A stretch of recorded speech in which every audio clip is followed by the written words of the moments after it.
प्रदेश के न्यायधानी बिलासपुर संग ऐसन कतकोन अंचल में बिजली के परेशानी ला लेके पूर्व भाजपा मंत्री अमर अग्रवाल हा मोर्चा निकालत हुए भारतीय जनता पार्टी जिला इकाई संघ मंडल के कतकोन कार्यकर्ता पदाधिकारी मन के संग देवकीनंदन चौक ले सदर बाजार गोल्ड बाजार सिटी कोतवाली क्षेत्र में पैदल मार्च करत हुए श्याम टाकीज के आगू बिजली विभाग के ऑफिस में पहुँच के ज्ञापन सौंपिन। ए मौका में श्री अमर अग्रवाल हा कि बिलासपुर शहर में बिजली गुल होए के परेशानी कोनो आम बात नहीं है, जेखर ले आम जनता ला बिकट दिक्कत के सामना करना पड़त है। ए मार्च के माध्यम ले जम्मू गुस्साए आम जनता मन के कहना है मुख्यमंत्री भूपेश बघेल हा भरोसा के बात करथे, फिर भरोसा लूटने वाला काम करथे। जब से इस प्रदेश में कांग्रेस की सरकार आई है,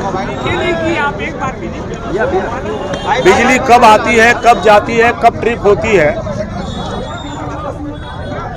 ये सिलसिला अनवरत चल रहा है।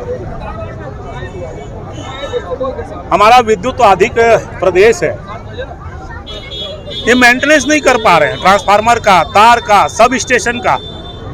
और दुर्भाग्य है कि भार साधक मंत्री, बिजली मंत्री हमारे मुख्यमंत्री हैं। इसके बाद किसी का बिजली बिल ज्यादा आ गया, वो रो रहा है, चिल्ला रहा है, उसका समाधान नहीं होता। बिजली के रेट बढ़ रहे हैं, क्यों बढ़ रहे हैं? कंपनी बिजली के रेट तय करती है लागत आधार पे।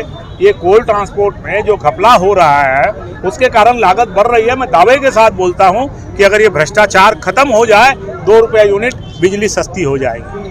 ब्यूरो रिपोर्ट उत्तलंघा न्यूज।